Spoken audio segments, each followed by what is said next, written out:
Welcome to Season 4, Episode 29 of They Walk Among Us, a podcast dedicated to UK true crime.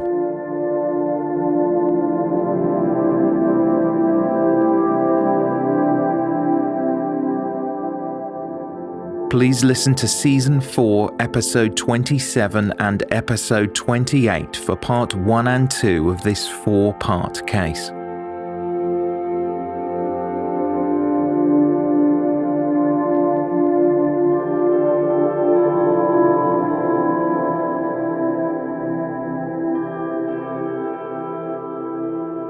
Listener caution is advised, as this episode contains adult themes and descriptions that some listeners may find distressing.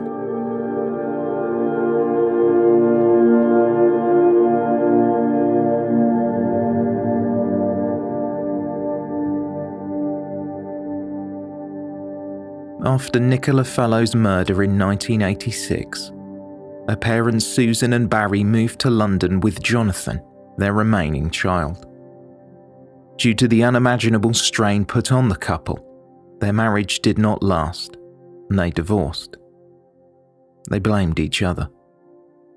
Susan would tell the Argus newspaper, "The whole family went through hatred, revenge, and all the grief you go through when you finally accept she isn't going to be with you anymore.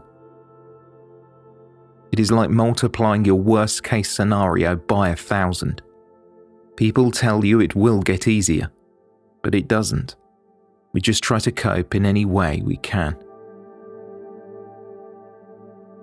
Susan campaigned for changes to the law.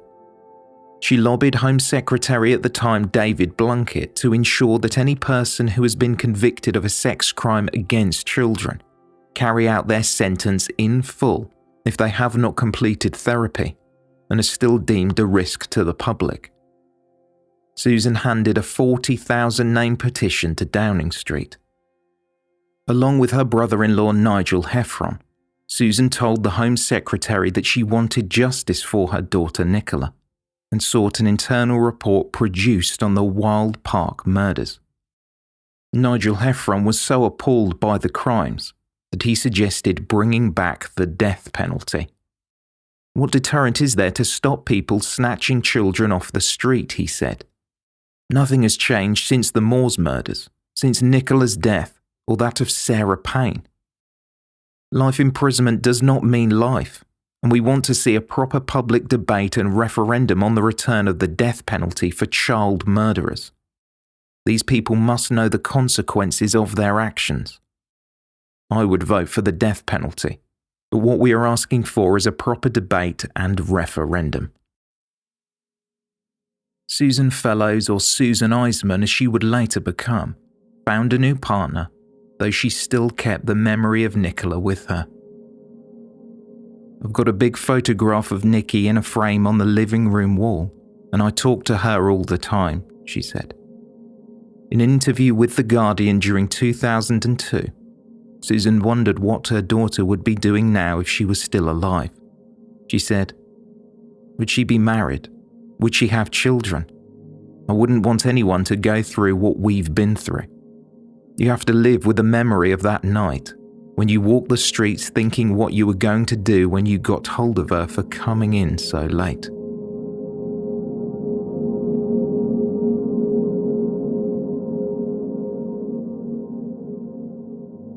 After Karen Hadaway's murder, her parents Michelle and Lee also moved away with their children. The couple also divorced, and in 1998 Lee Hadaway died following a heart attack. Many believe due to the strain of the loss, he died from a broken heart. He had moved back to Brighton, but found himself homeless, reliant on tranquilizers before his death. Michelle occasionally visited the bench and the plaque that commemorated the lives of the young girls. "Every time I visit, I still feel that guilt that I could have saved her," she said. Michelle would tell The Guardian reporter Libby Brooks, "The night they went missing, most people gave up their own time to go out looking, and afterwards they were all devastated because it could have been anybody's child.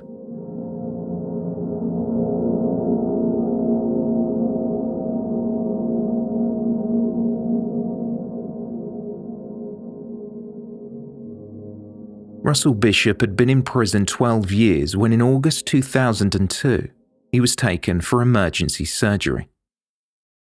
The prisoner serving his sentence at HMP Full Sutton was transported the 12 miles west to York Hospital to undergo heart bypass surgery. For the relatives of those affected by the crimes at Wild Park, it seemed no time had passed at all, and the man they suggested was responsible did not deserve the life-saving treatment he was receiving. Michelle Johnson, Karen Hadaway's mother, who had since reverted to her maiden name, said, "These monsters think nothing about abducting kids. They don't deserve any consideration. He should have to pay for any medical treatment he gets."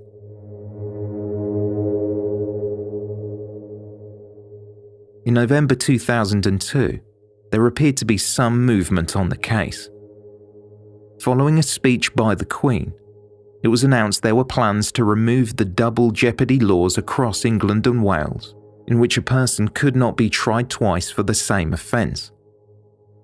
The changes announced were retrospective, which meant that the murders at Wild Park could be reinvestigated.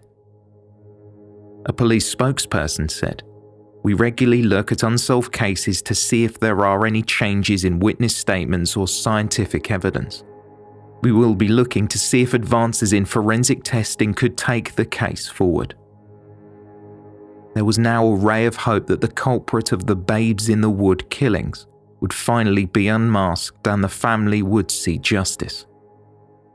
Nicola's mother, Susan Eisman, said, "It has given us hope and encouragement. Not a day goes by without me thinking of Nicola, and I will not rest until justice is done." Karen's mother, Michelle Johnson, was more cautious, telling reporters, "We have only ever wanted the right person to be locked away, but it is very hard to be optimistic when we keep coming up against closed doors. This has devastated my family. My husband died of a heart attack. My brother died during the trial. I just hope something can be found that proves it either way." It was believed the key to the mystery was the Pinto sweatshirt linked forensically to the murders. If they could tie the person responsible to that piece of clothing, Sussex police might be able to finally get some answers.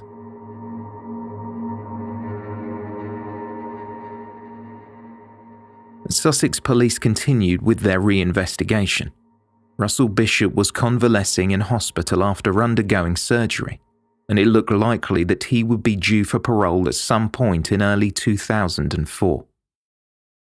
A detective with the Sussex CID was asked about Bishop's release, and if any forensic material had been found linking Bishop to the murders of Nicola and Karen in 1986.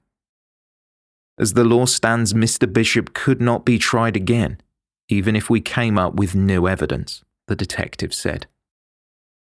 Apart from the forensic material found on the Pinto sweatshirt, evidence reportedly gathered so far included a further statement in which it was confirmed that a witness had seen Bishop in the top linked to the crimes, and there were rumours that there was a receipt for the same sweatshirt, allegedly purchased by a relative of Bishop's. While new evidence was collated, the entire prosecution hinged on the changes to the law, which were debated in the House of Commons in September 2003. The changes were permitted, but only for certain crimes. These included murder, rape, manslaughter, and other violent acts such as armed robbery and kidnapping, all of this providing the Court of Appeal dismissed the acquittal, and a retrial had been agreed by the Director of Public Prosecutions. While this was good news, these laws were not something that could be changed overnight. It would be several years before the law would come into effect.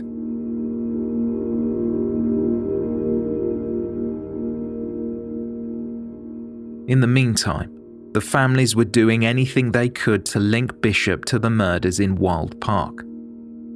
This included taking him to small claims court for damaging the clothing worn by the two girls. While the damages claim would only be for a small amount of £15, against the legal costs of £4,000, it would add weight to the argument that Bishop was responsible.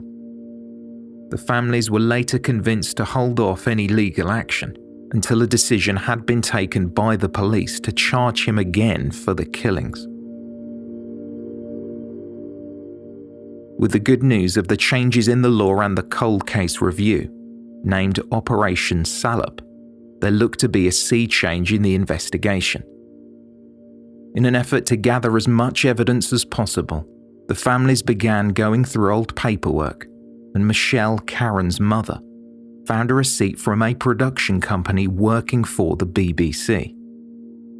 It was signed by broadcaster Martin Bashir. The family had given over evidence which included a sweatshirt, t-shirt, and vest worn by Karen Hadaway on the day she was murdered. The family asked for the clothing back, but were told it may have been lost. At the time, the case was going to be covered on BBC current affairs programme Public Eye.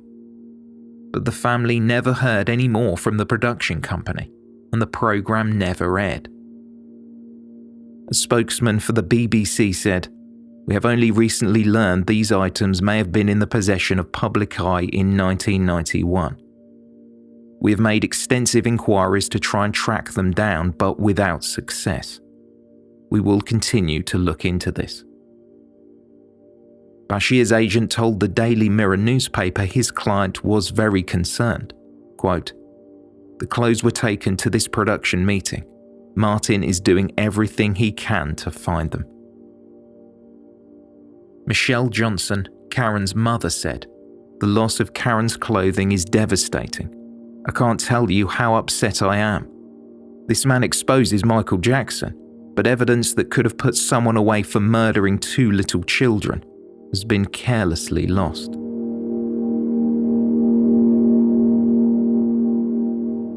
With the news of missing evidence fresh in their minds, the families had to face the prospect of the number one suspect in the case being released on parole after he was convicted of the abduction, sexual assault, and attempted murder of a 7-year-old girl. But when he went before a parole board, Russell Bishop was told he would remain behind bars at Wakefield Prison in South Yorkshire for at least several more years. Nicola's uncle spoke with the Argus newspaper and said, "The whole family is very relieved. It's good to know justice is still strong and has kept this man behind bars. This man should never come out of prison. We are now delighted the double-jeopardy laws have changed, and the police can now investigate the children's deaths again." As 2004 came and went, there were reports that Russell Bishop was to be transferred to a hospital rather than a prison, due to him reportedly being diagnosed with a mental illness.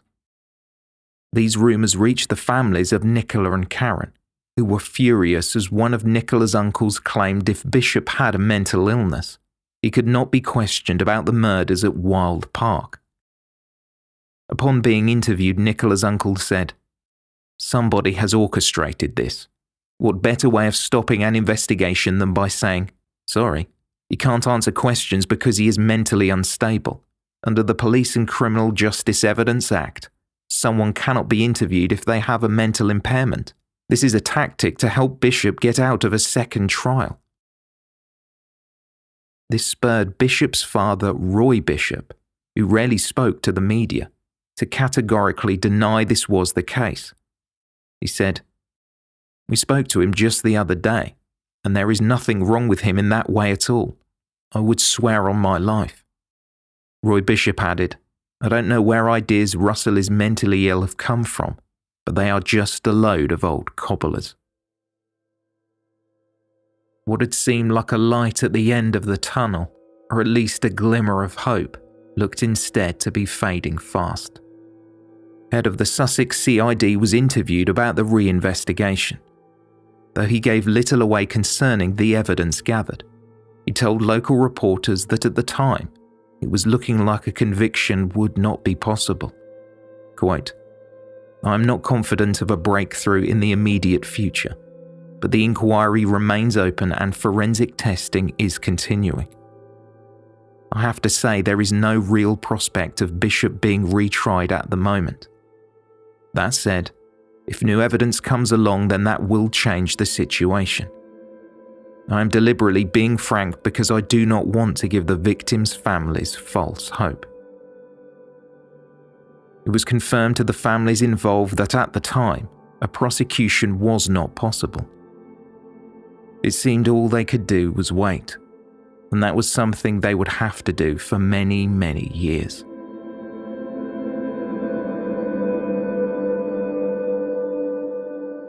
The families certainly did not wait for police to find answers.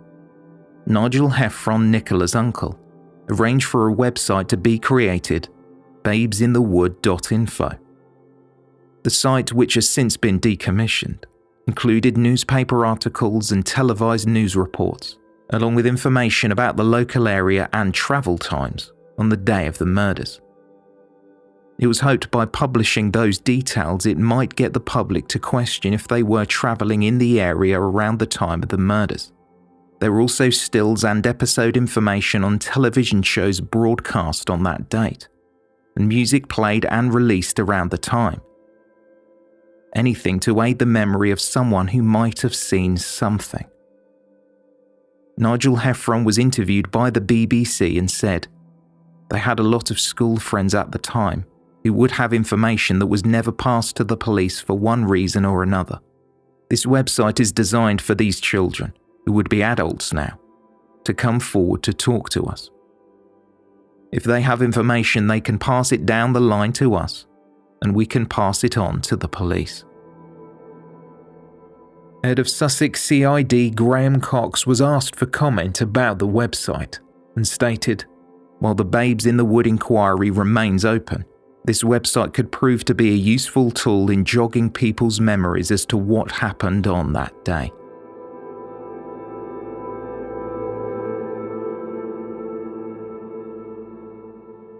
Still, in spite of the changes to the law, new witnesses, and the families bringing together all the information they had on the case, Nicola and Karen's families were told there was not enough evidence to mount a prosecution against Russell Bishop. Frustration hit fever pitch, and Nigel Heffron, Nicola's uncle, was furious at the decision. "It might be years later and harder to look at the evidence, but what are the police for if not to investigate these things?" he said. "If they think we will just let them forget about this, they haven't learnt anything about our family. We will not be going away, and we will fight until justice is served." Carrying flowers and teddy bears, the family staged a march, walking just over 3 miles north from Brighton's John Street police station to Wild Park, marking 2 decades since the crimes, and hoping to raise awareness for a judicial review of the case. Michelle Johnson, Karen Hadaway's mother, said, "All we want is justice for those 2 girls. We haven't had justice in the past 20 years. In response, Nigel Liao, Assistant Chief Constable with Sussex Police, was interviewed about the case and where the inquiry was headed. "We have recently carried out an extensive review and are satisfied that there is insufficient evidence to meet the necessary evidential standard required to formally seek the opinion of the CPS in relation to any possible suspects.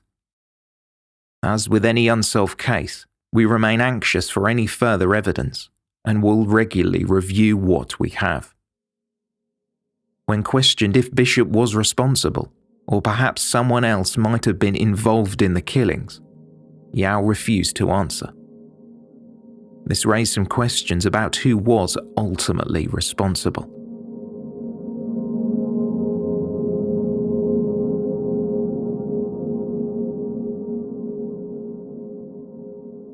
With another year passing, to add insult to injury, The commemorative bench that was put up in memory of the two young girls shortly after the murders was vandalised.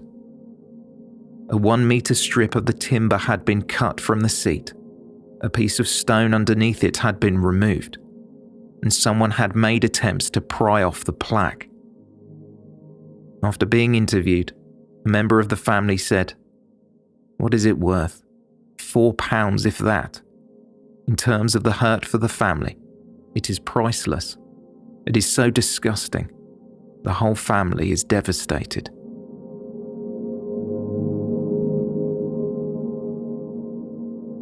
With the possibility, at least in the mind of the police, that Russell Bishop might not be involved in the killings of Nicola and Karen, another suspect was named during the investigation.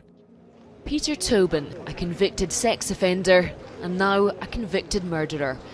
His anger overflowed as he was led from court this evening. A final explosion of violence at the conclusion of a macabre sequence of events laid bare during a courtroom drama. Peter Tobin had been convicted of 2 rapes in the early 1990s before being released in 2004. He forced his victims to drink alcohol, who he then raped and sexually assaulted, before they were brutally attacked and left for dead. The victims who survived were only 14 at the time.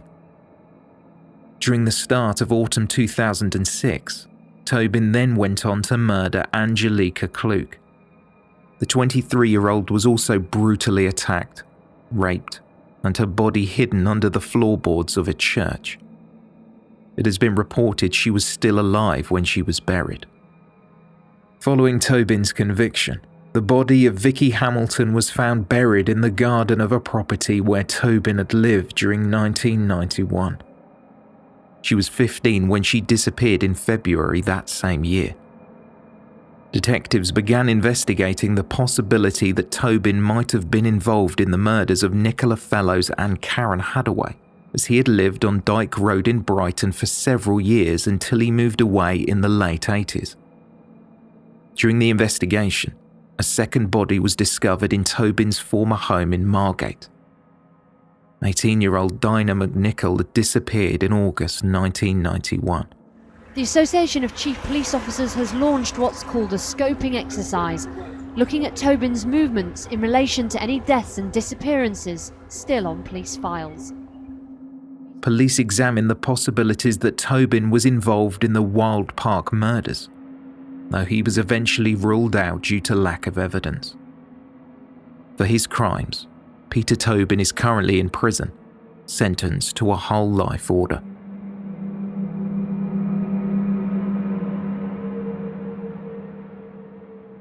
It had been almost 23 years since Nicola Fellows and Karen Hadaway had been murdered. In April 2009, 2 people were arrested in the early morning hours. In a strange turn of events, there had been an investigation not into the young girls' murders, but child abuse allegations. The historic child abuse charges were laid against 2 men, one 55 and the other 44. The men were not named in the press initially, though rumour and speculation were rife. Journalists were asking, were these individuals possibly connected to the murders? In shocking news, for not only supporters of the family, but the family themselves, Barry Fellows was arrested on suspicion of conspiracy to rape his daughter Nicola. Fellows' brothers had been campaigning for changes to the law, ensuring harsher sentences for paedophiles and child murderers. Dougie Judd, former lodger at the time of the murders, was also arrested on suspicion of rape in a joint operation by Cheshire and Sussex police. In response, Barry Fellows provided a statement after he was released on bail, which read in part, quote, "I am absolutely devastated that the police have chosen to revisit this false claim and arrest myself and another man. Not a day goes by when Nicola is not on my mind and in my family's thoughts." The allegation was made by Marion Stevenson, Russell Bishop's girlfriend at the time of the crime. She had been interviewed by the News of the World around the time of the trial and had mentioned that Nicola had been raped. Sussex Police Major Crime Unit appealed to the public for any information that might assist the investigation, telling the press that the sex crimes were separate from the murders, though this could change depending on what information was uncovered.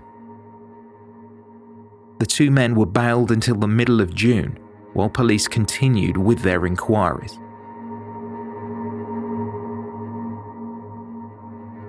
Following the arrests and naming of the suspects, newspapers across the country were quick to allege that Nicola's father could very well be one of the men responsible for the Babes in the Wood murders.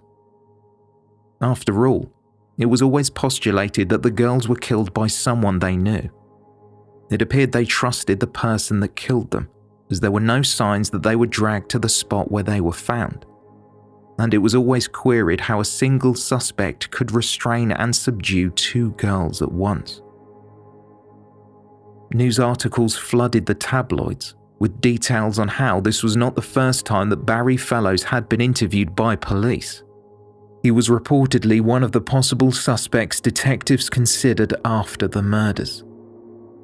Over the following months, chins began to wag, with the public curious as to why Nicola's father and a family friend were arrested. What evidence did police have, and why were officers not arresting them in connection with the murders? To add to the confusion, on June 18, 2009, 2 months since their arrests, both men were told they would not face charges, and they were released from police bail. A spokesman from the force said, "When there are serious allegations made, in this case alleging that sexual crimes had been committed against a child, the public rightly expect us to investigate. After receiving information, we arrested and interviewed 2 men. That process and the inquiries that followed have enabled us to decide we will not be taking action against either man." Several articles in the press spoke of the baffling nature of the arrests, puzzled by how the father of one of the victims would be arrested for such awful offences, but then be released. In spite of police dropping any potential charges, this did not stop the rumours.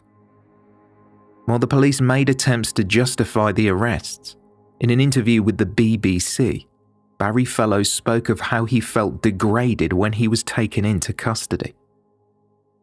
3 computers, DVDs and a mobile phone were collected as evidence following his arrest and questioning at Blackham Police Station. Barry Fellows was held for 3 hours before being questioned. "They took away my trousers," he said. "I wasn't allowed to wear them because they had a cord in them, and I might be possibly hanging myself in the cell. They should have knocked on my door and rung me and said, 'Mr. Fellows, do you mind if we come in? Have a look around, take a few things away, take them to a professional who can examine this and examine that. Would you mind coming down to the police station and making a statement?' I would have been perfectly all right with that, rather than arrest me in front of all my neighbours and take me away in a police car." After being released, Barry Fellows was unable to return to his job as a checkout operator at a local supermarket, as he was told by his employer they could not guarantee his safety.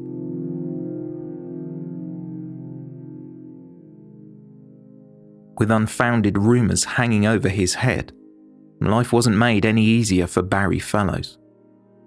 Not only did he have to come to terms with his daughter and her best friend being murdered, but he was also arrested, suspected of conspiracy to rape his daughter Nicola, only for the charges to be dropped.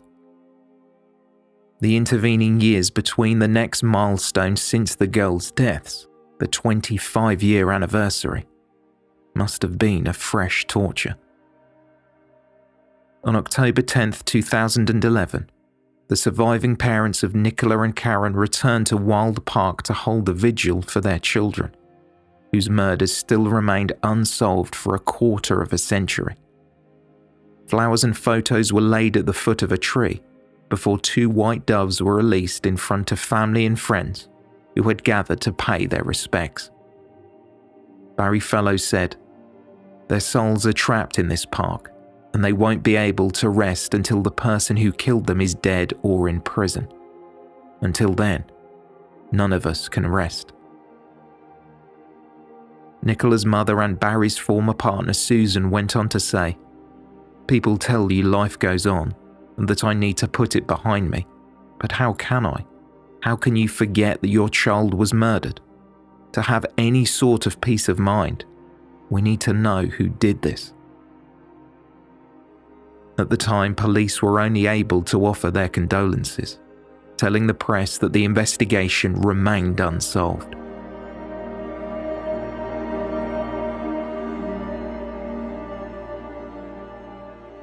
The 26th anniversary passed with little movement on the case, as did the 27th, 28th, and 29th. The period was marked with campaigning for tougher sentences on those people convicted of sex crimes against children, and petitioning Downing Street to ensure that Russell Bishop was never released.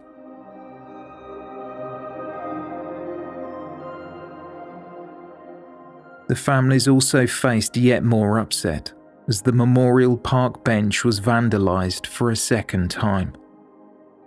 It was the spot closest to the scene, where the family were allowed to stand as forensic work was being carried out during the original investigation. The main timber plank on which someone would sit had been entirely smashed in two. Banners marking the significance of the date and calling for justice hung only a short distance away. There was nothing to suggest who was responsible. Sussex Police and KSD Environmental Services, who originally installed the bench, offered to pay the costs for it to be repaired. Almost 3 decades had passed, and the murders of Karen Hadaway and Nicola Fellows appeared to be a case that would forever remain unsolved. That was until an arrest was made on May 10th, 2016. I'm Detective Constable Smith of Sussex and Surrey Major Crime Team, and I have a warrant for your arrest.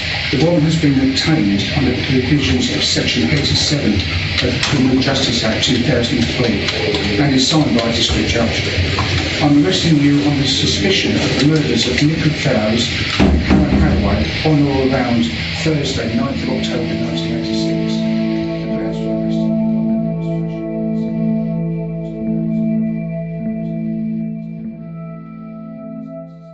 The name of the person arrested could not be published, only that new information had come to light. The press mentioned little about the case, and the police said even less from the office where they worked under Operation Yukon. The 30th anniversary was marked much like the previous years. Friends and family gathered to pay their respects, and although an arrest had been made, the family would have to wait. Something that must have felt like an eternity.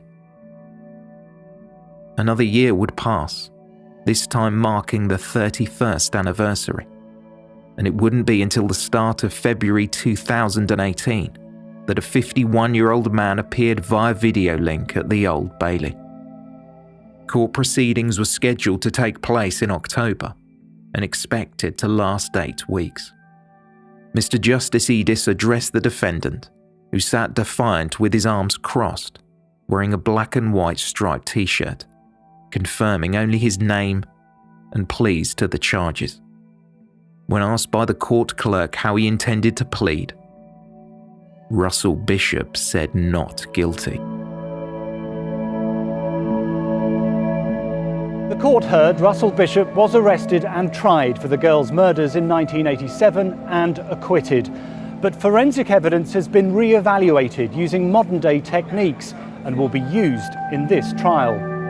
Russell Bishop looked on as jurors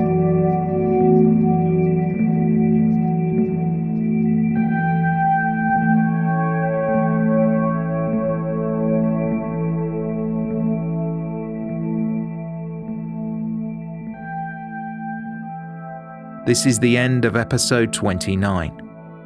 To hear the final part on the case of the babes in the wood, please tune in next week.